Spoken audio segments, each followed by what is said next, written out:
السلام علیکم ورحمۃ اللہ.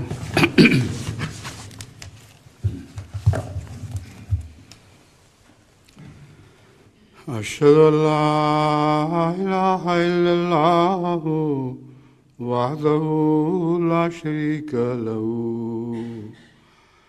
واشهد ان محمدا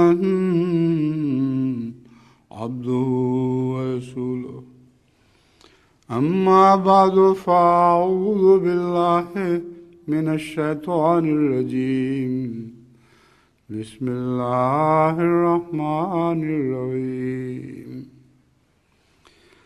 الحمد لله رب العالمين الرحمن الرحيم مالك يوم الدين. إياك نعبد وإياك نستعين.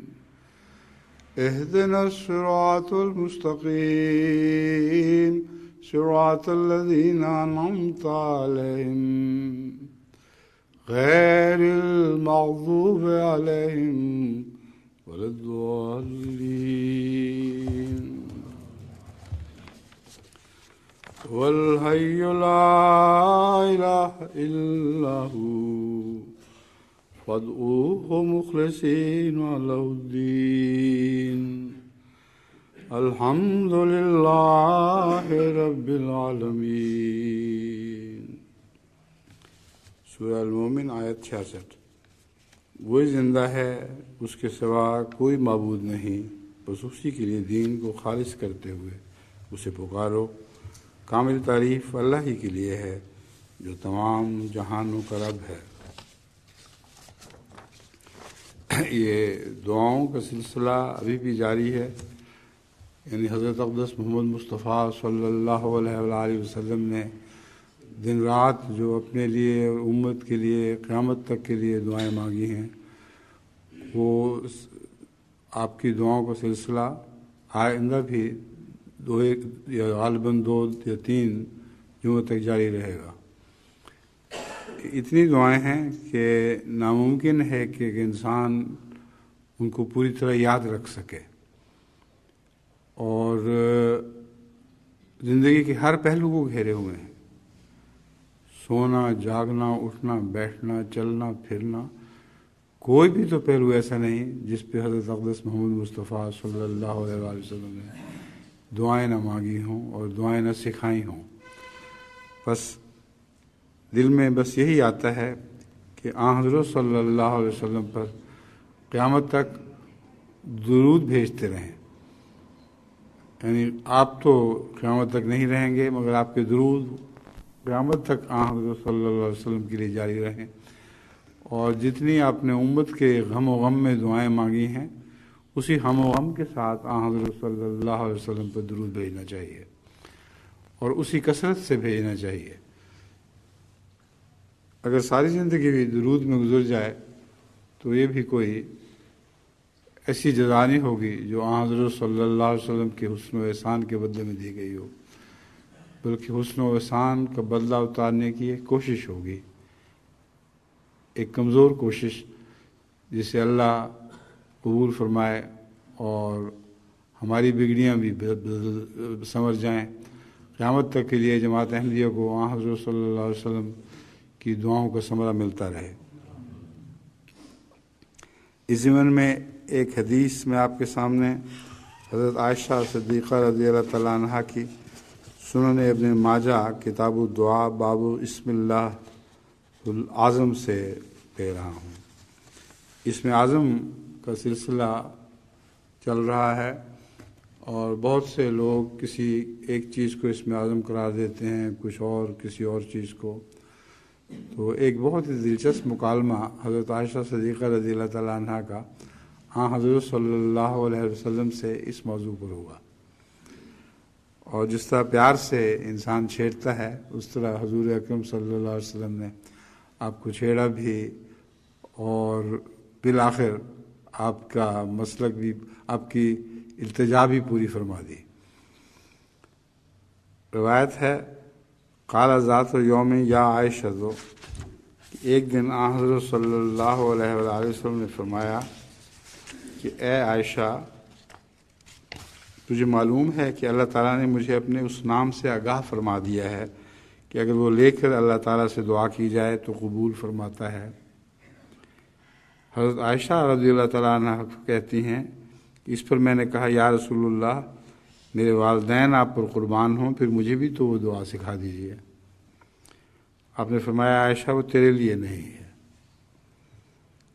حضرت عائشہ رضی اللہ تعالیٰ عنہ کہتی ہیں کہ اس پر میں اس سوال سے رک کر چند لمحوں کے لیے الگ بیٹھ گئی، جیسے کوئی روٹھ جاتا ہے۔ پھر میں کھڑی ہوئی اور میں نے رسول اللہ صلی اللہ علیہ وسلم کے سر کو بوسہ دیا۔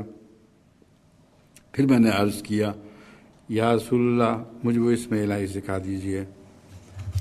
آپ نے فرمایا عائشہ تیرے لیے اس کو سکھانا مناسب نہیں، کیونکہ تیرے لیے یہ مناسب نہ ہوگا کہ اس اسم الہی کا واسطہ دے کر تو کوئی دنیاوی چیز طلب کر لے۔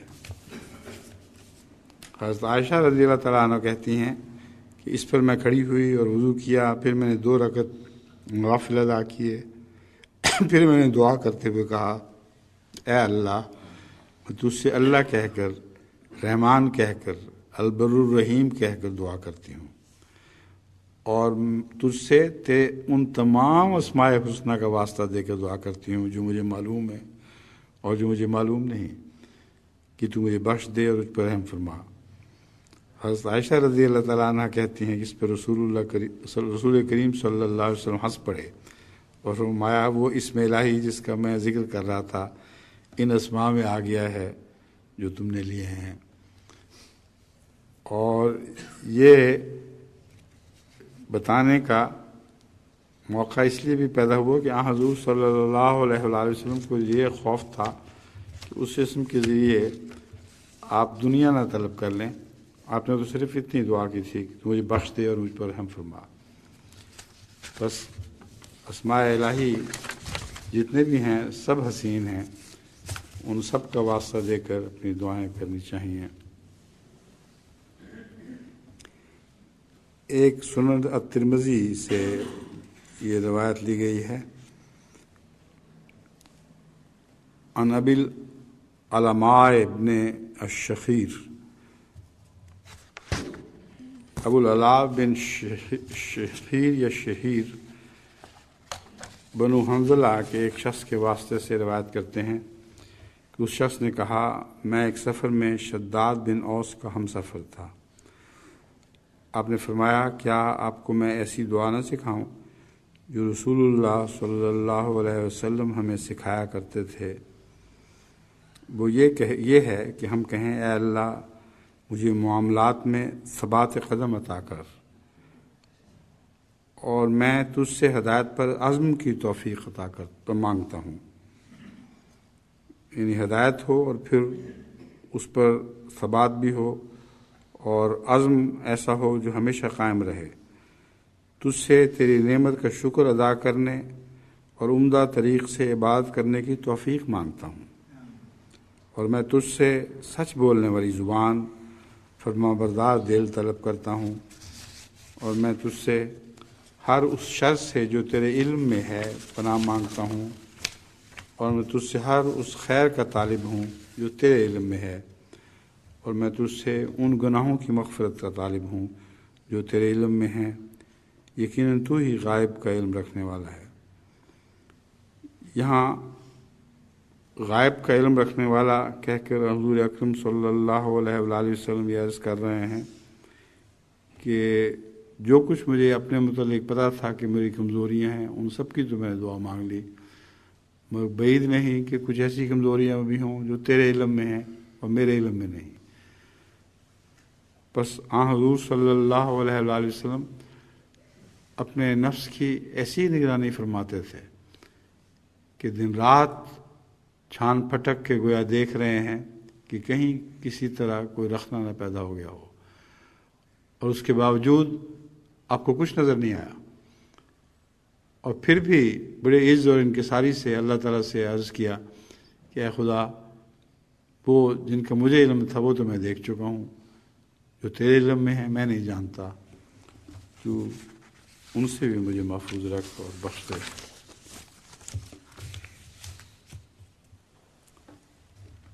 حضرت عروہ بن عامر کی ایک روایت ہے جو ابو داؤد کتاب الطب سے لی گئی ہے۔ حضرت عروہ بن عامر رضی اللہ تعالیٰ عنہ بیان کرتے ہیں کہ احمد القرشی نے بیان کیا کہ حضرت صلی اللہ علیہ وسلم کے پاس بدشگونی کا ذکر کیا گیا۔ بدشگونی ایک واہمہ ہوتا ہے جس نے بہت مدت تک انسانوں کو اپنے جنگل میں پھنسائے رکھا ہے۔ بعض دفعہ انگلستان میں کوئی بلی خاص شکل کی اگر سامنے سے گزر جائے تو وہ کام ہی چھوڑ دیا کرتے تھے، اور اسی طرح بدشگونی نے مختلف قوموں کو گمراہ کر رکھا ہے۔ ہندوستان میں بھی بہت بدشگونی کی جاتی ہے، پاکستان میں بھی کی جاتی ہے۔ تو کسی نے حضور اکرم صلی اللہ علیہ وسلم سے بدشگونی کا ذکر کیا تو آپ نے فرمایا اس سے بہتر فعل نکالنا، اور بدشگونی اس سے بہتر فعل نکالنا، یعنی جب بھی تمہیں خیال آئے تو فعل ہمیشہ اچھی نکالا کرو۔ کچھ بھی ہو سامنے، کہیں کالی بلی گزرے یا سفید بلی گزرے، فعل اچھی نکالا کرو اور کہا کرو کہ اللہ نے ہمارے خاطر ایک اچھا شگون پیدا کیا ہے۔ ہرگز بدشگونی نہیں کرنی۔ بدشگونی مسلمان کو اپنے نیک ارادے سے نہیں روک سکتی۔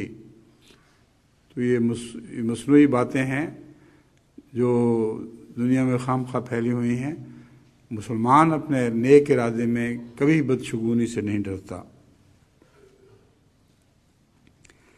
ہاں، اگر تم میں سے کوئی جب ایسی چیز دیکھے جسے وہ ناپسند کرتا ہو تو یہ دعا پڑھے، اے اللہ تیرے سوا کوئی دوسرا نیکیوں کو لانے والا نہیں، اور نہ ہی تیرے سوا کوئی برائیوں کو دور کر سکتا ہے۔ ہر طاقت اور قدرت تیرے فضل سے ہی حاصل ہوتی ہے۔ عن ابی ہریرہ، ترمذی کتاب الدعوات۔ حضرت ابو ہریرہ رضی اللہ تعالیٰ عنہ بیان کرتے ہیں کہ رسول اللہ صلی اللہ علیہ وسلم نے فرمایا کہ جس کسی نے ابتلاء میں ماخوذ شخص کو دیکھا اور پھر یہ دعا پڑھی۔ کوئی شخص ابتلاؤں کا مارا ہوا ہو، اس کو دیکھنے کے بعد بھی دعا کرنی چاہیے۔ اللہ تعالیٰ کتنے ابتلاؤں سے انسان کو بچاتا ہے، کتنے دوسرے ابتلاؤں میں بعض دوسروں کو مبتلا کرتا ہے۔ اللہ ہی بہتر جانتا ہے کہ ان کا کیا حشر ہوگا، وہ ابتلاء میں ثابت قدم بھی رہیں گے کہ نہیں رہیں گے۔ تو بہت سے خوف ہیں جو انسان کو ابتلاء میں مبتلا شخص کو دیکھ کر گھیر لیتے ہیں۔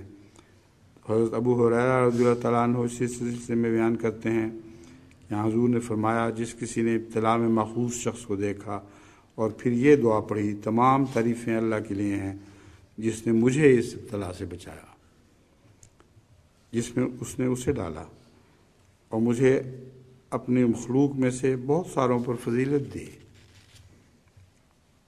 تو اسے وہ ابتلاء پیش نہیں آئے گا۔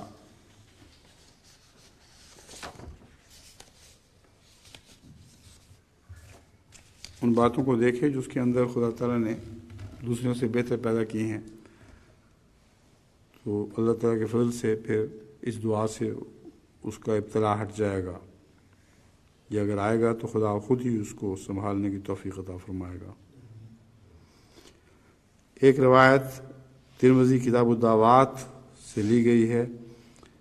حضرت عائشہ صدیقہ رضی اللہ تعالیٰ عنہ بیان کرتی ہیں کہ رسول اللہ صلی اللہ علیہ وسلم یہ دعا کیا کرتے تھے، اے اللہ میرے جسم کو عافیت عطا کر اور میری آنکھ کو بھی عافیت عطا کر، یعنی ظاہری اور باطنی دونوں عافیتیں، اور اسے زندگی کے آخری لمحے تک ٹھیک رکھ۔ تیرے سوا کوئی معبود نہیں، تو بہت حلم والا اور عزت والا ہے، پاک اللہ عرش عظیم کا رب، تمام تعریفیں اللہ میرے رب کے لیے ہیں۔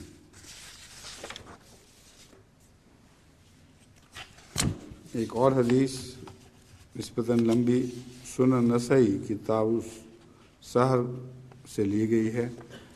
اس میں عطا بن صائب اپنے والد کے واسطے سے بیان کرتے ہیں کہ عمار بن یاسر رضی اللہ تعالیٰ عنہ نے ہمیں نماز پڑھائی اور اس میں اختصار اختیار کیا، تو کسی شخص نے انہیں کہا کہ آپ نے نماز بڑی مختصر پڑھائی ہے۔ اس پر آپ نے اس سے کہا، میں نے اس نماز میں ایسی دعائیں کی ہیں جو میں نے رسول اللہ صلی اللہ علیہ وسلم سے سنی۔ تو اس زمانے میں صحابہ کی مختصر نماز میں بھی بہت کثرت سے دعائیں شامل ہو جایا کرتی تھیں، تو وہ تو اختصار کی شکایت کر رہے تھے۔ انہوں نے کہا، ایک شخص نے کھڑے ہو کے کہا، تو فرمائیے پھر بتائیں نا کہ حضور اکرم صلی اللہ علیہ وآلہ وسلم نے آپ کو کون سی دعا سکھائی تھی؟ وہ دعا آپ نے بتائی کہ اے اللہ، تجھے تیرے علم غیب اور تیری مخلوق پر تیری قدرت کا واسطہ دے کر میں عرض کرتا ہوں کہ مجھے اس وقت تک زندہ رکھنا جب تک تیرے علم کے مطابق زندگی میرے لیے بہتر ہے، اور مجھے اس وقت وفات دینا جب تیرے علم میں موت میرے لیے بہتر ہو۔ اے اللہ، میں تجھ سے حاضر و غائب میں تیری خشیت مانگتا ہوں، اور خوشی اور ناراضگی میں تجھ سے کلمہ حق کہنے کی توفیق کا طالب ہوں۔ خوشی میں بھی انسان بعض دفعہ کلمہ حق سے ہٹ جاتا ہے، اور ناراضگی میں بھی۔ یہ دونوں ایسے مواقع ہیں جس میں انسان آزمایا جاتا ہے، اور بسا اوقات خوشی کی ترنگ میں کوئی تعلیق کرتا ہے یا ناراضگی میں کوئی بہت سخت کلام کہہ دیتا ہے۔ تو فرمایا، ناراضگی میں تجھ سے کلمہ حق کہنے کی توفیق کا طالب ہوں، اور تجھ سے غربت اور امارت میں میانہ روی کا طالب ہوں۔ امیر ہوں یا غریب ہوں، بیچ کی راہ اختیار کروں، اور میں تجھ سے ایسی نعمتوں کا طالب ہوں جو ختم نہ ہوں، اور تجھ سے ایسی آنکھوں کی ٹھنڈک کا طالب ہوں جو کبھی منقطع نہ ہو۔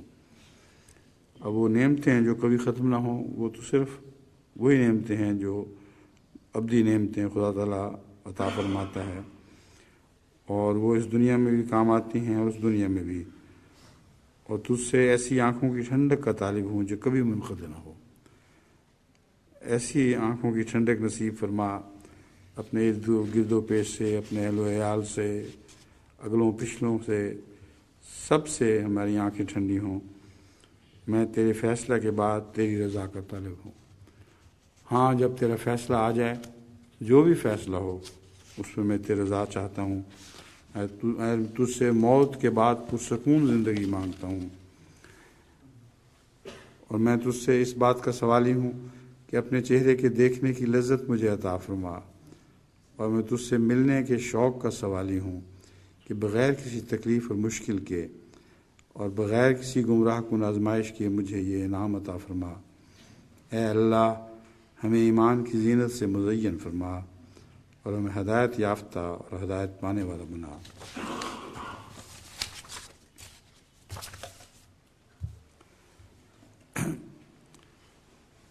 ایک دعا جامع الصغیر سیوطی سے لی گئی ہے، اس میں اللہ تعالیٰ کے غضب و ناراضگی سے بچنے کی دعا سکھائی گئی ہے۔ دعا یہ ہے، اے اللہ، میں اپنی ناطاقتی، اپنے وسائل کی کمی اور لوگوں میں اپنی کمزوری کی تجھ سے شکایت کرتا ہوں۔ اے سب رحم کرنے والوں سے بڑھ کر رحم کرنے والے، تو مجھے کس کے سپرد کر دے گا؟ کیا ایسے دشمن کے حوالے کرے گا جو مجھے تباہ کر دے، یا کسی ایسے قریبی کے سپرد جسے تو میرے معاملہ میں سب اختیار دے دے؟ یہ دونوں معاملات بہت ہی خطرناک ہوتے ہیں۔ ایسے دشمن کے سپرد کرنا جو تباہ کر دے، اور ایسے قریبی کے سپرد کرنا بھی بعض دفعہ بہت ابتلاؤں کے موجب بن جاتا ہے، جسے معاملے کا سارا اختیار حاصل ہو جائے۔ خیر، اگر تو مجھ سے ناراض نہیں تو پھر مجھے کسی کی بھی کوئی پرواہ نہیں۔ البتہ میں تیری وسیع عافیت کا پھر بھی طلبگار ہوں۔ میں تیرے عزت والے چہرے کے نور کی پناہ کی درخواست کرتا ہوں کہ جس کے لیے زمین و آسمان روشن ہیں، اور جس کے لیے اندھیرے منور ہو گئے ہیں، اور جس کے ساتھ دنیا اور آخرت کے معاملے درست ہوتے ہیں، کہ تیرا غضب مجھ پر وارد ہو۔ یعنی اس بات کی پناہ مانگتا ہوں کہ تیرا غضب مجھ پر وارد ہو، یا تیری ناراضگی مجھ پر نازل ہو۔ تیری مرضی ہے، تو جو چاہے کرے، کہ کہ سب قوت و طاقت تجھے ہی حاصل ہے۔ امت میں شفیق اور نرم دل حکمرانوں کے لیے دعا۔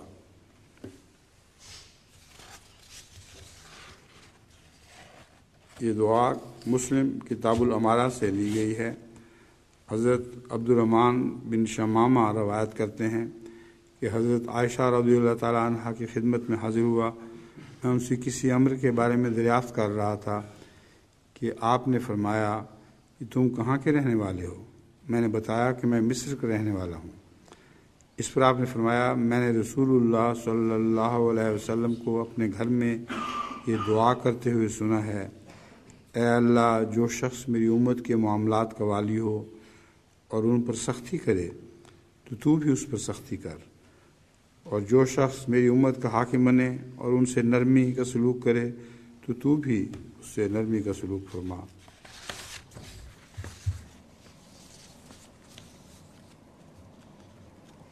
ایک دعا ہے تنبیہ کیے جانے والوں کے متعلق، جن کو تنبیہ کی جاتی ہے۔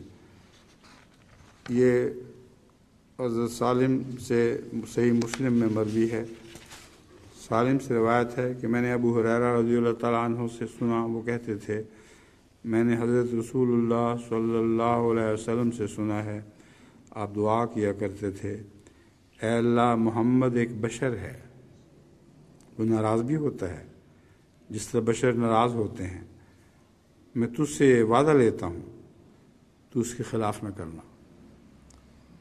یعنی خدا تعالیٰ بندوں کو جس طرح پابند کرتا ہے، یہ نہایت عاجزی اور محبت کے اظہار کے طور پر رسول اللہ صلی اللہ علیہ وسلم اپنے رب کو پابند کر رہے ہیں کہ اللہ، میں تجھ سے وعدہ لیتا ہوں اس کے خلاف نہ کرنا۔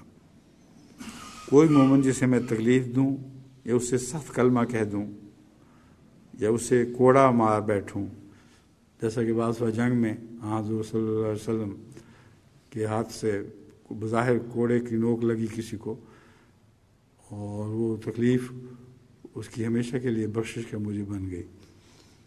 تو یہ سارے واقعات ہوتے رہتے ہیں۔ فرمایا یا اسے کوڑا مار بیٹھوں تو اسے اس کے لیے کفارہ اور اپنے قرب پانے کا ذریعہ قیامت کے دن بنا دینا۔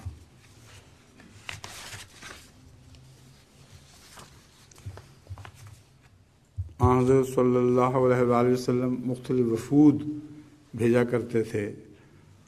ان وفود کو بھیجتے وقت آپ وفود کے لیے جو دعا مانگا کرتے تھے اس کا ذکر اس روایت میں ہے جو مسند احمد بن حنبل سے لی گئی ہے۔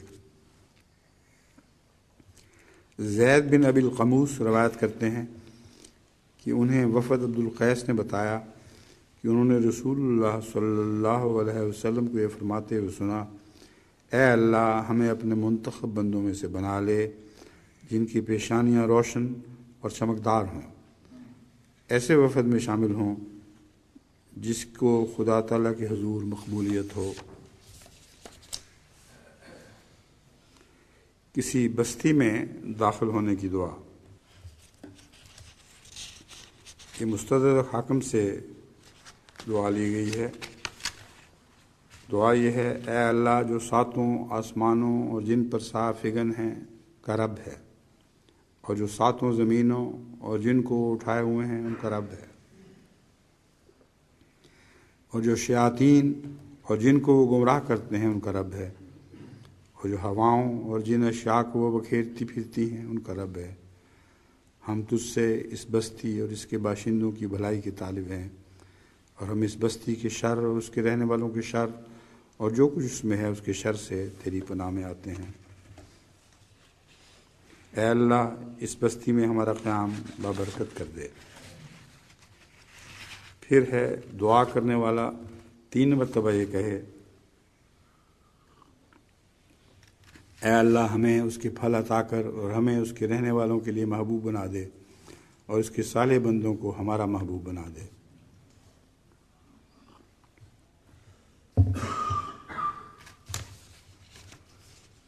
یہ مستدرک حاکم میں بھی مروی ہے اور موجم الاوسط میں بھی مروی ہے۔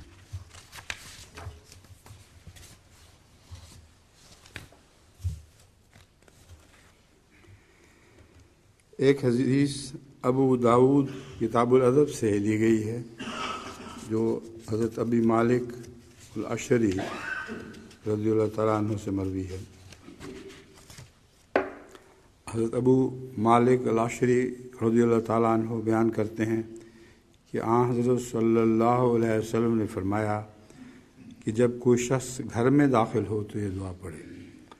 اب کتنے ہیں جو گھر میں داخل ہوتے ہیں اور یہ دعائیں نہیں پڑھتے؟ حضور نے تو گھر میں جانے کی، گھر سے نکلنے کی، ہر قسم کے موقع کی دعا سکھائی ہے۔ اے اللہ، میں تجھ سے داخل ہونے کی جگہ کی بھلائی اور باہر نکلنے کی جگہ کی بھلائی مانگتا ہوں۔ اللہ کے نام سے ہی ہم گھر میں داخل ہوتے ہیں اور اللہ کے نام سے ہی باہر نکلتے ہیں اور اللہ پر ہی توکل کرتے ہیں۔ پھر اس کے بعد چاہیے کہ اپنے گھر والوں کو سلام کہے، یعنی دل میں یہ دعائیں کرتے ہوئے داخل ہو، دل میں یہ دعائیں کرتے ہوئے نکلے، اور داخل ہوتے وقت بھی اس دعاؤں کے بعد سلام کہے سب پر، اور نکلتے ہوئے بھی۔ ایک روایت سنن ابی داود کتاب الاتمہ سے لی گئی ہے۔ حضرت ابو ایوب انصاری رضی اللہ تعالیٰ عنہ روایت کرتے ہیں کہ رسول اللہ صلی اللہ علیہ وسلم جب کھانا کھاتے یا کچھ نوش فرماتے تو یہ دعا کرتے: سب تعریفیں اس اللہ کے لیے ہیں جس نے کھلایا پلایا اور اسے آسانی سے گلے سے نیچے اتارا اور اس کے لیے مخرج بنا دیا۔ جو کچھ بھی ہم کھاتے ہیں اس کے مخرج بے شمار ہیں، کچھ پسینے کے ذریعے، کچھ گردوں میں پیشاب کے ذریعے، غذے کے بے انتہا مخرج خدا نے بنا دیے ہیں تاکہ جو کچھ کھاتے ہیں اس کا زہریلا مادہ انسان کی جسم میں باقی نہ رہے۔ مسند احمد بن حنبل میں ایک روایت ابن ابی بریدہ سے مروی ہے۔ ابن بریدہ روایت کرتے ہیں کہ مجھے ابن عمر رضی اللہ تعالیٰ عنہ نے بتایا کہ رسول اللہ صلی اللہ علیہ وسلم جب اپنے بستر پر تشریف لے جاتے تو یہ دعا کرتے: سب تعریفیں اس اللہ کے لیے ہیں جو میرے لیے کافی ہوا اور اس نے مجھے پناہ دی اور مجھے کھلایا اور پلایا، اور جس نے مجھ پر اپنا فضل و احسان کیا ہے اور جس نے مجھے عطا کیا ہے اور خوب عطا کیا ہے۔ ہر حال میں اللہ ہی حمد کا مستحق ہے۔ اے اللہ، ہر چیز کے رب، ہر چیز کے بادشاہ اور ہر چیز کے معبود، ہر ایک چیز تیرے لیے ہی ہے۔ میں تجھ سے جہنم کے عذاب سے پناہ مانگتا ہوں۔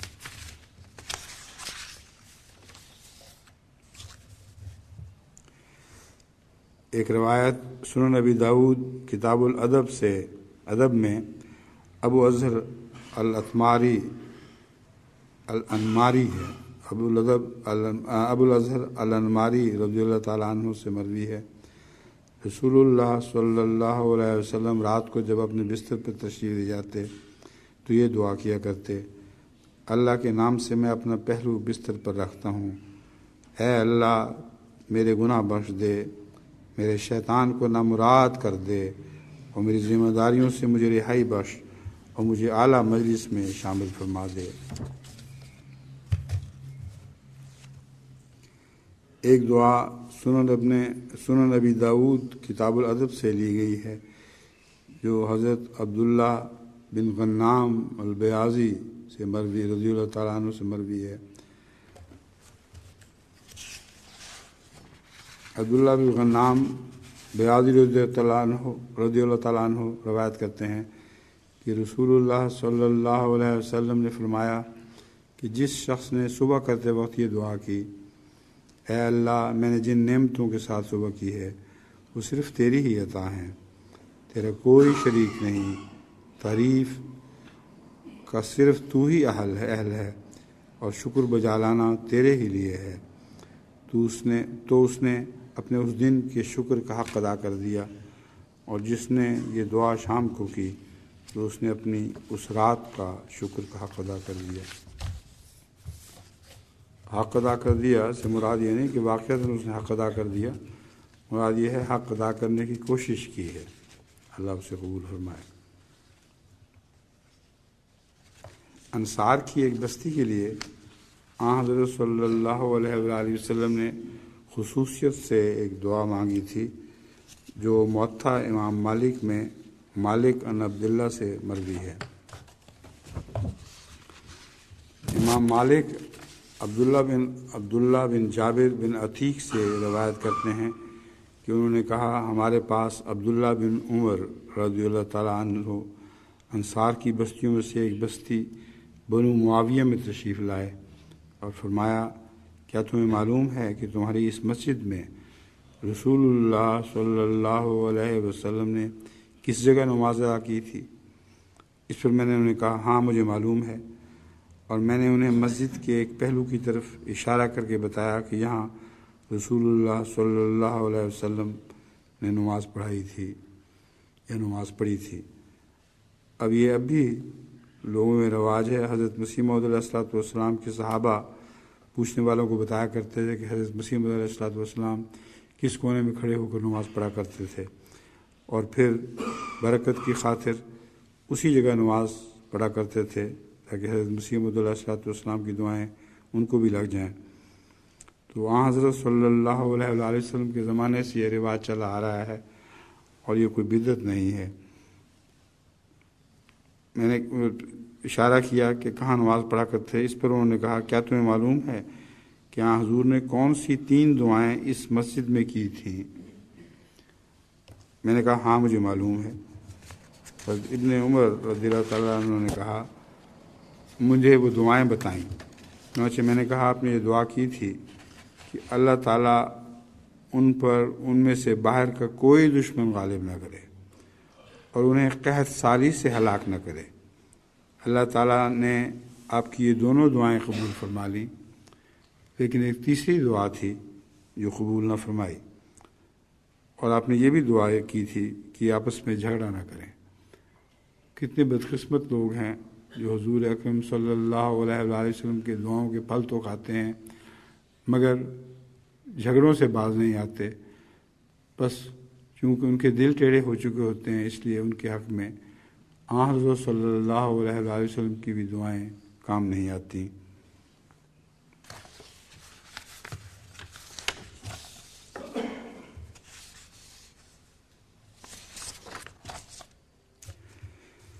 میدان احد میں حضور صلی اللہ علیہ وآلہ وسلم نے جو بہت سی دعائیں مانگیں، ان میں سے ایک لمبی دعا کا ذکر مسند احمد بن حنبل میں ملتا ہے۔ یہ روایت ہے، ابن رفاع اپنے والد کے واسطے سے بیان کرتے ہیں کہ میرے والد نے بتایا، اور فرازی کے علاوہ عبید بن رفاع الزرقی نے بھی بتایا، یعنی صرف ایک ہی روایت نہیں بلکہ 2 مختلف واسطوں سے یہ روایت پہنچی ہے کہ احد کے دن جب مشرکین حملے کی غرض سے آئے تو رسول اللہ صلی اللہ علیہ وسلم نے فرمایا، صفوں میں سیدھے ہو جاؤ، یعنی حملے سے پہلے آپ نے ان کے لیے دعا کی، پہلے ان کو صف میں سیدھا کیا اور کچھ نصیحتیں کی، سیدھے ہو جاؤ تاکہ میں اپنے رب کی ثنا بیان کروں۔ تو صحابہ رضوان اللہ علیہم آپ کے پیچھے صف آراہ ہو گئے۔ آپ نے دعا کرتے ہوئے کہا، اے اللہ، سب حمد اور تعریف تجھے حاصل ہے، جسے تو فراخی عطا کرے اسے کوئی تنگی نہیں دے سکتا، اور جسے تو تنگی دے اسے کوئی کشائش عطا نہیں کر سکتا، اور جسے قریب کرے اسے کوئی دور کرنے والا نہیں۔ اور اے اللہ، ہم پر اپنی برکات اور رحمت اور فضل اور رزق کے دروازے کھول دے۔ اے اللہ، میں تجھ سے ایسی دائمی نعمتیں مانگتا ہوں جو نہ کبھی تبدیل ہوں اور نہ کبھی زائل ہوں۔ اے اللہ، میں تجھ سے غربت اور افلاس کے زمانے کے لیے نعمتوں کی درخواست کرتا ہوں اور خوف کے وقت امن کا طالب ہوں۔ اے اللہ، جو کچھ تو نے مجھے عطا کیا اس کے شر سے تیری پناہ چاہتا ہوں، اور جو تو نے نہیں دیا اس کے شر سے بھی تیری پناہ چاہتا ہوں۔ اے اللہ، ایمان ہمارے لیے محبوب کر دے اور اسے ہمارے دلوں کی زینت بنا دے، اور کفر، بدعملی اور نافرمانی کی کراہت ہمارے دلوں میں پیدا کر دے، اور ہمیں ہدایت عطا فرما اور ہدایت یافتہ لوگوں میں سے بنا، اے اللہ ہمیں مسلمان ہونے کی حالت میں وفات دے اور مسلمان ہونے کی حالت میں زندہ رکھ اور صالحین میں شامل کر دے۔ بس جنگ احد میں جب کہ سب مسلمان شرکاء کے لیے بظاہری جانوں کا خطرہ تھا، لیکن شہادت کے ذریعے وہ ہمیشہ کی زندگی پا گئے، ان کے لیے دعا ہے کہ اگر ہم نے مرنا ہے اس غزوہ میں تو پھر ہمیں مسلمان ہونے کی حالت میں مار، اور اگر زندہ رکھنا ہے تو مسلمان ہونے کی حالت میں زندہ رکھنا اور صالحین میں شامل فرما دینا۔ اے اللہ ہمیں رسوا نہ کر، نہ ہی کسی فتنے میں ڈال۔ اے اللہ ان کافروں کو خود ہلاک کر جو تیرے رسولوں کو جھٹلاتے ہیں اور تیری راہ سے روکتے ہیں، ان پر اپنی سختی اور عذاب نازل کر۔ اے اللہ سچائی کے معبود ان کافروں کو بھی ہلاک کر جن کو کتاب دی گئی ہے، یعنی کتاب ملنے کے باوجود جو پھر بھی کافر رہے۔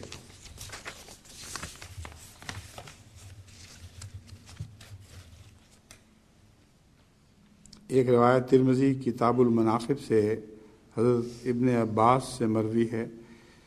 حضرت ابن عباس رضی اللہ تعالیٰ عنہ بیان کرتے ہیں کہ حضرت صلی اللہ علیہ وسلم نے دعا کی کہ اے اللہ تو نے قریش کے پہلوں کو عذاب چکھایا تھا، اب ان کے بعد آنے والوں کو اپنے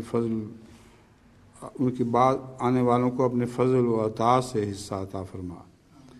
یعنی قریش کے پہلے تو عذاب چکھتے ہوئے مارے گئے، اور اب جو بعد میں آنے والے ہیں ان میں سے میں ان کے لیے تجھ سے رحمت طلب کرتا ہوں۔ بخاری کتاب العلم سے یہ روایت حضرت عبیداللہ بن عبداللہ بن عتبہ بن مسعود کی بیان کرتے ہیں کہ عبداللہ بن عباس نے ان سے بیان کیا کہ رسول اللہ صلی اللہ علیہ وسلم نے ایک شخص کو اپنا خط دے کر بھیجا اور اسے بحرین کے بادشاہ کو پہنچانے کا حکم دیا۔ پھر بحرین کے بادشاہ نے یہ خط کسریٰ کو بھجوا دیا۔ کسریٰ نے جب اسے پڑھا تو پڑھ کر اسے پھاڑ دیا۔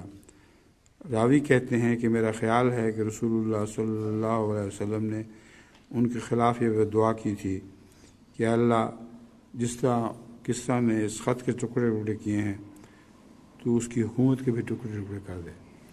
اور یہ دعا بھی وہ ہے جو حضرت صلی اللہ علیہ وسلم کی زندگی میں مقبول ہوئی، اور پھر کسریٰ کے ٹکڑے ہونے شروع ہوئے، اور سب سے پہلے تو کسریٰ کے بیٹے نے اپنے باپ کے ٹکڑے کیے، پھر آگے وہ ٹکڑے سلطنت کے ہوتے چلے گئے، یہاں تک کہ وہ مختلف چھوٹی چھوٹی ریاستوں میں بٹ گئی۔ دعاؤں کی توفیق پانے کی دعا۔ جامع الصغیر للسیوطی سے یہ دعا لی گئی ہے۔ دعا یہ ہے، اے اللہ تو میری باتوں کو سنتا ہے اور میرے حال کو دیکھتا ہے، میری پوشیدہ باتوں اور ظاہر امور سے بھی تو خوب واقف ہے، میرا کوئی بھی معاملہ تجھ پر کچھ بھی مخفی نہیں ہے، میں ایک بدحال فقیر اور محتاج ہوں، تیری مدد اور پناہ کا طالب ہوں، سہما ہوا اپنے گناہوں کا اقراری اور معترف ہوں۔ بہت ہی عاجزانہ اور پردرد دعا ہے۔ اس دعا کے ساتھ میں نہیں سمجھتا کہ کسی کی التجائیں نامقبول ہو سکتی ہیں۔ میں تجھ سے ایک عاجز مسکین کی طرح سوال کرتا ہوں، تیرے حضور میں ایک گناہ گار ذلیل کی طرح زاری کرتا ہوں، ایک اندھے نابینا کی طرح خوف زدہ تجھ سے دعا کرتا ہوں، جس کی گردن تیرے آگے جھکی ہوئی ہے اور جس کے آنسو تیرے حضور بہہ رہے ہیں، جس کا جسم تیرے حضور گرا پڑا ہے اور تیرے لیے اس کا ناک خاک آلود ہے۔ اے اللہ تو مجھے اپنے حضور دعا کرنے میں بدبخت نہ ٹھہرانا، اور میرے ساتھ مہربانی اور رحم کا سلوک فرمانا۔ اے وہ جو سب سے بڑھ کر التجاؤں کو قبول فرماتا ہے اور سب سے بہتر عطا فرمانے والا ہے، میری دعا قبول فرما۔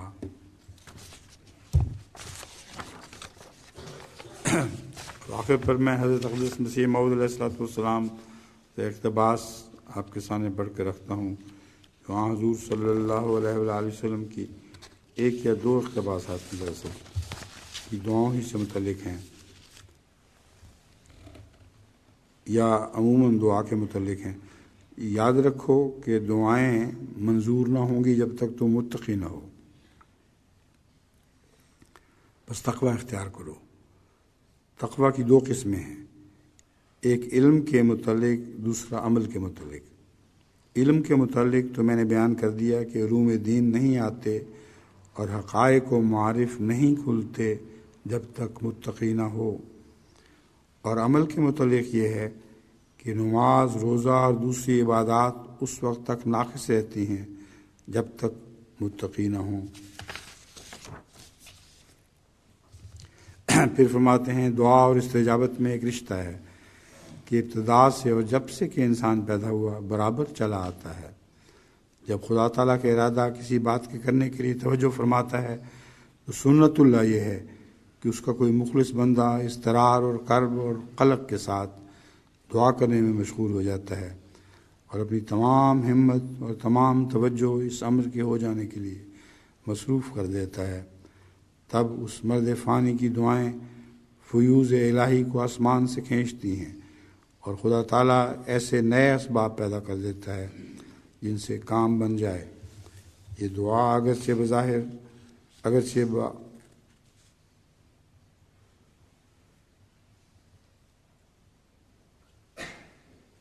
یہ لفظ سمجھ نہیں آ رہی، بعالم ظاہر انسانوں کے ہاتھوں سے ہوتی ہے۔ اچھا، یہ دعا اگرچہ بعالم ظاہر یعنی ظاہری عالم کے طور میں انسان کے ہاتھوں سے ہوتی ہے، مگر در حقیقت وہ انسان خدا میں فانی ہوتا ہے اور دعا کرنے کے وقت میں حضرت احدیت و جلال میں ایسے فنا کے قدم سے آتا ہے، اس وقت وہ ہاتھ اس کا ہاتھ نہیں بلکہ خدا تعالیٰ کا ہاتھ ہو جاتا ہے۔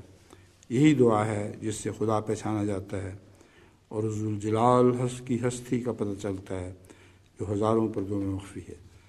اور ظاہر ہے کہ یہ دعا حضرت صلی اللہ علیہ وسلم کی فانی فی اللہ ہی کی دعا تھی جس کا حضور حضرت مسیح علیہ السلام ذکر فرما رہے ہیں۔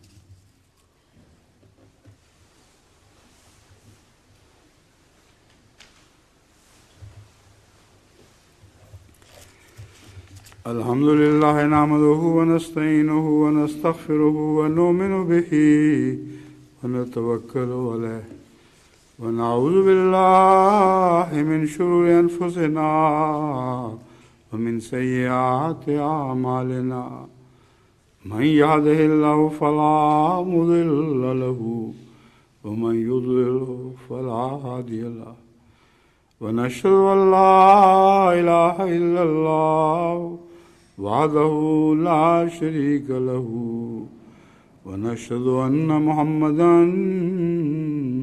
عبدہ ورسولہ۔